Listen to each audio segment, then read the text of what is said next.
SKB Bangla online tutorial ক্লাসে তোমাদের স্বাগত। আশা করছি তোমরা প্রত্যেকেই ভালো আছো এবং সুস্থ আছো।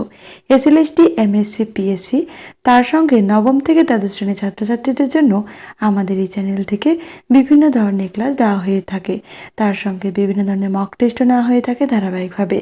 আজকে আমরা আমাদের এই ক্লাসে করব এসএলএসটি 2025-এর জন্য সাহিত্য সম্ভারে যে আমাদের ক্লাসগুলি চলছিল তার মাঝেই আমরা কি করতাম, কোনি উপন্যাস এবং প্রফেসর শঙ্কুর ডায়েরি থেকে কিন্তু প্রশ্ন করতাম। সেখান থেকে সেই ক্লাসে কিন্তু আমরা প্রশ্ন নিয়ে আসতাম। আজকে সাহিত্য সম্ভারে এই মক টেস্টের ধারাবাহিক ক্লাসেই মক টেস্ট নম্বর 13-তে কি করেছি, কোনি উপন্যাস এবং প্রফেসর শঙ্কুর ডায়েরি থেকে প্রশ্ন নেওয়া হয়েছে। সাহিত্য সম্ভার দিয়ে কিন্তু এই মক টেস্টে কোনো প্রশ্নই নেওয়া হয়নি। চলো তাহলে দেরি না করে আজকের ক্লাসটি শুরু করছি। আজকের 1 নম্বর প্রশ্ন, কোনি উপন্যাসটির রচয়িতা কে? মতি নন্দী, সত্যজিৎ রায়, নতুন নন্দী, নতি নন্দী। দেখো প্রশ্নগুলি সহজ হলেও খুবই গুরুত্বপূর্ণ। এখান থেকে প্রশ্ন কিন্তু আজকের এই ক্লাস থেকে তোমরা দুটো প্রশ্ন কিন্তু কমন পাবেই। এখানে সঠিক অ্যান্সার হবে এ অপশন, মতি নন্দী। মতি নন্দীর জন্ম মৃত্যু সালটা একটু দেখে নেবে, 1931-2010। 2 নম্বর প্রশ্ন, মতি নন্দী সাদা খাম উপন্যাসের জন্য কত খ্রিস্টাব্দে সাহিত্য অকাদেমি পুরস্কার পান? 1990, 1991, 1992, 1993।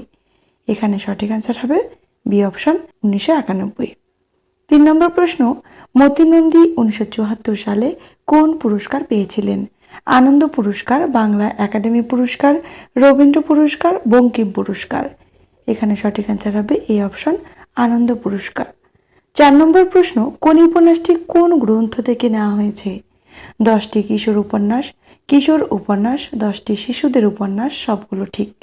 এখানে সঠিক অ্যান্সার হবে এ অপশন, 10টি কিশোর উপন্যাস থেকে নেওয়া হয়েছে কোন উপন্যাস।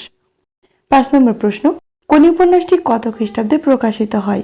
1975, 1976, 1977, 1980। এখানে সঠিক অ্যান্সার হবে এ অপশন, 1975। 6 নম্বর প্রশ্ন, কোন উপন্যাসটিতে মোট পরিচ্ছেদ রয়েছে? 10টি, 12টি, 14টি, 15টি। সঠিক অ্যান্সার হবে সি অপশন, 14টি। 7 নম্বর প্রশ্ন, কোন উপন্যাসের শুরুতে কোন উৎসবের কথা বলা রয়েছে আর কি? দোল উৎসব, চৈত্র সংক্রান্তি, পৌষ সংক্রান্তি, বারণী। সঠিক অ্যান্সার হবে ডি অপশন, বারণী উৎসব। 8 নম্বর প্রশ্ন, মতি নন্দী কোন উপন্যাসটিতে কোন ধরনের মেয়ের কাহিনী বর্ণিত করেছে? নিম্নবিত্ত মেয়ের কাহিনী, মানে কোন সমাজের আর কি, নিম্ন মধ্যবিত্ত মেয়ের কাহিনী, উচ্চবিত্ত মেয়ের কাহিনী, সমস্ত সমাজের মেয়ের কাহিনী তুলে ধরেছে। এখানে সঠিক অ্যান্সার হবে বি অপশন, নিম্ন মধ্যবিত্ত মেয়ের কাহিনী তুলে ধরেছে এই উপন্যাসটিতে। 9 নম্বর প্রশ্ন, মতি নন্দী এই উপন্যাসটিকে নিম্নের কাকে উৎসর্গ করেছিলেন? আনন্দরূপা, অনন্তরূপা, অমৃতরূপা, সবগুলোই ঠিক। সঠিক অ্যান্সার হবে ডি অপশন, সবগুলোই ঠিক। এই প্রশ্নটির অ্যান্সার তোমাদের যদি দ্বিমত থাকে তাহলে কমেন্ট করে জানাতে পারো। 10 নম্বর প্রশ্ন, মতি নন্দীর লেখা বেহুলার ভেলা, 1958 সালটি এখানে লিখে রেখেছে তোমাদের সুবিধার জন্য। গল্পটি কোন পত্রিকায় প্রকাশিত হয়? বেহুলার ভেলা গল্পটির রচয়িতাকে। এইভাবে প্রশ্ন আসতেই পারে। দেশ পত্রিকা, শারদীয় পরিচয় পত্রিকা, বঙ্গশ্রী পত্রিকা, যুগবাণী পত্রিকা। সঠিক অ্যান্সার হবে বি অপশন, শারদীয় পরিচয় পত্রিকা। 11 নম্বর প্রশ্ন, কোন উপন্যাসটির পুস্তক নির্মাণ করেন কে? বিপ্লব মণ্ডল, ইলোরা ঘোষ মির্জা, সুব্রত মাঝি, ঋত্বিক মল্লিক। এখানে সঠিক অ্যান্সার হবে এ অপশন, বিপ্লব মণ্ডল। আর কোন উপন্যাসের প্রচ্ছদ অলঙ্করণ করেন? সুব্রত মাঝি। 12 নম্বর প্রশ্ন, কনির ভালো নাম হলো কনক চাপা পাল, কণিকা চাপা পাল, কনক চাপা দত্ত, কণিকা চাপা দত্ত। এখানে সঠিক অ্যান্সার হবে এ অপশন, কনক চাপা পাল। 13 নম্বর প্রশ্ন, জুপিটার সুইমিং ক্লাবের প্রেসিডেন্ট হলেন বিনোদ ভর, ক্ষিতিশ সিংহ, ধীরেন ঘোষ, বিষ্ণুচরণ ধর। এখানে সঠিক অ্যান্সার হবে এ অপশন, বিনোদ ভর। 14 নম্বর প্রশ্ন, ক্ষিতিশ সিংহ কোন ক্লাবের সঙ্গে যুক্ত ছিলেন? Ballygunge swimming club, Apollo, Jupiter, college square. সঠিক অ্যান্সার হবে সি অপশন, জুপিটার। 15 নম্বর প্রশ্ন, কোনি কোন শ্রেণীর ছাত্রী? ষষ্ঠ শ্রেণী, সপ্তম শ্রেণী, চতুর্থ শ্রেণী, পঞ্চম শ্রেণী। সঠিক অ্যান্সার হবে ডি অপশন, পঞ্চম শ্রেণী। 16 নম্বর প্রশ্ন, কোনি কোথায় থাকতো? কালীঘাট বস্তিতে, টালিগঞ্জ বস্তিতে, শ্যামাপুকুর বস্তিতে, বেহালা বস্তিতে। সঠিক অ্যান্সার হবে সি অপশন, শ্যামাপুকুর বস্তিতে। 17 নম্বর প্রশ্ন, কনির পরিবারের সদস্য সংখ্যা কত ছিল? 7 জন, 8 জন, 9 জন, 10 জন। এখানে সঠিক অ্যান্সার হবে বি অপশন 8 জন। 18 নম্বর প্রশ্ন, কনির বড় ভাইয়ের নাম কি? অমল পাল, কমল পাল, গোপাল পাল, বিষ্টু পাল। সঠিক অ্যান্সার হবে বি অপশন কমল পাল। 19 নম্বর প্রশ্ন, কনির মেজ ভাইয়ের মৃত্যু ঘটে টিবি রোগে, পথ দুর্ঘটনায়, ইনফ্লুয়েঞ্জায়, ইলেকট্রিক তারে শক খেয়ে। সঠিক অ্যান্সার হবে ডি অপশন ইলেকট্রিক তারে শক খেয়ে। 20 নম্বর প্রশ্ন, ক্ষিতিশ সিংহের প্রতিবেশী ছিলেন হরিচরণ মিত্র, অমূল্যবাবু, অবিনাশবাবু, প্রণবেন্দু বিশ্বাস। সঠিক অ্যান্সার হবে বি অপশন অমূল্যবাবু। 21 নম্বর প্রশ্ন, প্রফেসর তিলকেশ্বর শঙ্কুর ডায়েরিটি লেখক পান পলাদের কাছ থেকে, অবিনাশবাবুর কাছ থেকে, তারক চাটুর্যের কাছ থেকে, সত্যজিৎ রায়ের কাছ থেকে। সঠিক অ্যান্সার হবে সি অপশন তারক চাটুর্যের কাছ থেকে। 22 নম্বর প্রশ্ন, করবাস হলো কাক জাতীয় পাখির ড্যাশ নাম, শূন্যস্থান পূরণ করতে বলছে। ল্যাটিন নাম, গ্রিক নাম, জার্মান নাম, স্পেনীয় নাম। সঠিক অ্যান্সার হবে এই অপশন ল্যাটিন নাম। 23 নম্বর প্রশ্ন, প্রফেসর শঙ্কুর জন্মদিন হলো 20 জানুয়ারি, 16 জানুয়ারি, 16 জুন, 25 সেপ্টেম্বর। সঠিক অ্যান্সার হবে সি অপশন 16 জুন। দেখো এই প্রশ্নটি কিন্তু অনেকবারই এই চ্যানেলের ক্লাসে কিন্তু নিয়ে আসা হয়েছে। তোমরা অনেকে কিন্তু বিরক্তও মনে করতে পারো যে একই প্রশ্ন কেন বারবার। কিছু প্রশ্ন রয়েছে, সে টেক্সটের ক্ষেত্রেই হোক, সাহিত্যের ইতিহাসের ক্ষেত্রেই হোক বা ব্যাকরণের ক্ষেত্রেই হোক, সেই ধরনের প্রশ্ন কিন্তু দিয়ে থাকে। আর এই জন্য বারবার প্র্যাকটিস করা, যাতে তোমরা এই প্রশ্নগুলোর অ্যান্সার সহজেই যেন ভুলে যেতে না পারো সেটা। আর একটু খেয়াল করে দেখবে যে এই ধরনের প্রশ্ন এই জন্যই রাখা হয়েছে, সহজ প্রশ্নগুলো, বিশেষ করে যে কনির পুরো নাম কি, তারপরে যে এই প্রশ্নটা প্রফেসর শঙ্কুর জন্মদিন কবে, এটা দেখো 2016 সালে যে SLST এক্সাম হয়েছিল 9-10-এর যে প্রশ্নটা রয়েছে, সেই প্রশ্নটি তোমরা যদি দেখো তাহলে দেখবে সেখানে যে কোন উপন্যাস থেকে এসেছিল, সেটির নাম কি, লীলাবতী। এটা একটা প্রশ্ন। আর সব থেকে মানে হাস্যকৌতুকও বলতে পারো যে প্রফেসর শঙ্কুর ডায়েরিটি 6টি গল্প যারা খুঁটিয়ে খুঁটিয়ে পড়ে মানে খুব ভালো প্রিপারেশন নিয়ে গিয়েছিল সেই পরীক্ষা দেওয়ার জন্য, অথচ দেখো পুরো বইটি থেকে একটি মাত্র প্রশ্ন এসেছিল। আর সেই প্রশ্নটি হলো কি, প্রফেসর শঙ্কুর জন্মদিন 16 জুন। অনেকেই কিন্তু এই প্রশ্নটি কিন্তু ভুল করেছিল। এবার তোমরা বলতেই পারো যে এইবার কি তাহলে একটা প্রশ্নই আসবে?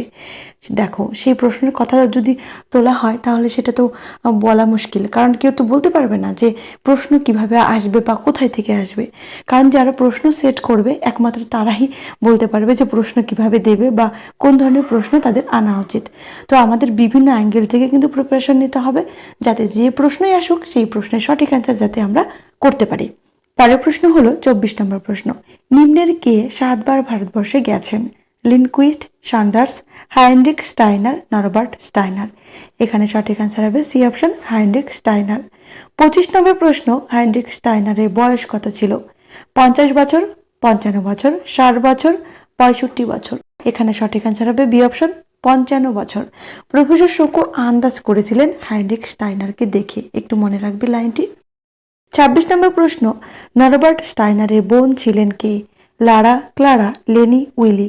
সঠিক অ্যান্সার হবে সি অপশন লেনি। 27 নম্বর প্রশ্ন, স্বর্ণপূর্ণী গল্পটি আনন্দমেলা পূজাবার্ষিকীতে কত বঙ্গাব্দে প্রকাশিত হয়? দেখো বইটির মধ্যে কিন্তু সাল হিসেবে বঙ্গাব্দতেই রয়েছে, সেই জন্য আমি এই প্রশ্নটাই করেছি। আর এখান থেকে তোমরা কিন্তু সাল বের করে নিতে পারবে যে বঙ্গাব্দ থেকে খ্রিস্টাব্দ করতে গেলে তোমরা জানো 593 যোগ করলেই হয়ে যায়। তোমরা প্রত্যেকেই জানো, তো বইটা করে নেবে। সালও দিতে পারে, আবার বঙ্গাব্দেও আসতে পারে। তো এখানে দেখো সঠিক অ্যান্সার হবে ডি অপশন 1397 বঙ্গাব্দে। 28 নম্বর প্রশ্ন, মঙ্গল যাত্রা শুরু হয় 10 জানুয়ারি, 11 জানুয়ারি, 12 জানুয়ারি, 13 জানুয়ারি। এখানে সঠিক অ্যান্সার হবে ডি অপশন 13 জানুয়ারি। 29 নম্বর প্রশ্ন, প্রফেসর শঙ্কুর পিতা হলেন তিলকেশ্বর শঙ্কু, ত্রিপুরেশ্বর শঙ্কু, বটুকেশ্বর শঙ্কু, তারকেশ্বর শঙ্কু। এখানে সঠিক অ্যান্সার হবে বি অপশন ত্রিপুরেশ্বর শঙ্কু। 30 নম্বর প্রশ্ন, প্রফেসর শঙ্কুর পিতামহ হলেন তিলকেশ্বর শঙ্কু, ত্রিপুরেশ্বর শঙ্কু, বটুকেশ্বর শঙ্কু, তারকেশ্বর শঙ্কু। সঠিক অ্যান্সার হবে সি অপশন বটুকেশ্বর শঙ্কু। মর্গেনস্টার্নের স্ত্রী হলেন উইলি, ক্লারা, মরিয়ম, মিরিয়াম। সঠিক অ্যান্সার হবে ডি অপশন মিরিয়াম। 32 নম্বর প্রশ্ন, মাস্তাবা কথার অর্থ কি? সমাধি, স্মৃতি, পিরামিড, কোনোটিই নয়। সঠিক অ্যান্সার হবে এ অপশন সমাধি। পরের প্রশ্নে যাওয়ার আগে আরেকটা গুরুত্বপূর্ণ কথা বলি, এই চ্যানেলে যত রকমেরই ক্লাস হোক না কেন প্রত্যেকটি ক্লাসের পিডিএফ দেওয়ার ব্যবস্থা করা হয়েছে। এখানে দেখো একটা হোয়াটসঅ্যাপ নম্বর রয়েছে, তোমরা যারা পিডিএফ নিতে চাও সেখানে গিয়ে যোগাযোগ করো। আর এই পিডিএফগুলি নেওয়ার জন্য তোমাদের মাত্র একবার পেমেন্ট করতে হবে। 1 মে থেকে আপ টু এক্সাম পর্যন্ত যত রকমেরই ক্লাস এই চ্যানেলে হোক না কেন প্রত্যেকটি ক্লাসের পিডিএফ কিন্তু দিয়ে দেওয়া হচ্ছে। তো চলো পরের প্রশ্নে যাচ্ছি। 33 নম্বর প্রশ্ন, ইংল্যান্ডের বিখ্যাত জ্যোতির্বিদের নাম কি? Norbert Steiner, Ackroyd, Francis Fielding, Kroll. সঠিক অ্যান্সার হবে C option, Francis Fielding. Professor শঙ্কুর 22 বছরের বন্ধু ছিলেন ফ্রান্সিস ফিল্ডিং। 34 নম্বর প্রশ্ন, লিনকুইস্টের চাকরের নাম হলো প্রহ্লাদ, হান্স, ক্লারা, সারা। সঠিক অ্যান্সার হবে বি অপশন, হান্স। 35 নম্বর প্রশ্ন, এরা যে এখনো হাসতেই শেখেনি উক্তিটির বক্তাকে? প্রহ্লাদ, প্রফেসর শঙ্কু, থর্নিকপ্ট, নরবার্ট স্টাইনার। সঠিক অ্যান্সার হবে বি অপশন, প্রফেসর শঙ্কু। 34 নম্বর প্রশ্ন, পিঁপড়ের খাদ্যে পরিণত হয়েছিল বটিকা ইন্ডিকা, ফিশবিল, ডায়েরি, মিনাকিউরল। সঠিক অ্যান্সার হবে সি অপশন, ডায়েরি। 37 নম্বর প্রশ্ন, ক্ষিপ্র পদে কতগুলো ডিও পিঁপড়ো ঘোরাফেরা করছিল? কতগুলো সেটা জানতে চেয়েছে। 100 102 103 অগণিত। সঠিক অ্যান্সার হবে এ অপশন, 100 38 নম্বর প্রশ্ন, গোল্ড মাইন হলো বই, মিরাকিউরল, ডায়েরি, বটিকা ইন্ডিকা। সঠিক অ্যান্সার হবে সি অপশন, ডায়েরি। 39 নম্বর প্রশ্ন, মানে গোল্ড মাইন বলেছে ডায়েরিটিকে, এটা মনে রাখবে। 39 নম্বর প্রশ্ন, কোন উপন্যাসটিতে চিত্র সংখ্যা রয়েছে 10টি, 11টি, 14টি, 15টি? এই প্রশ্নটির অ্যান্সার তোমরা কমেন্টের মাধ্যমে জানাবে। 40 নম্বর প্রশ্ন, আজকের শেষ প্রশ্ন, করভাস গল্পটি কোন পত্রিকায় প্রকাশিত হয়েছে? মানে হয়েছিল সন্দেশ, শারদীয় পরিচয় পত্রিকা, আনন্দমেলা পুজো বার্ষিকী, ভারতীয় পত্রিকা। এই প্রশ্নটির অ্যান্সার তোমরা কমেন্টের মাধ্যমে জানাবে। আজকের ক্লাসটি এই পর্যন্তই। ক্লাসটি তোমাদের কেমন লাগলো অবশ্যই কমেন্ট করে জানিও। সবাই সুস্থ থেকো, ভালো থেকো, ধন্যবাদ।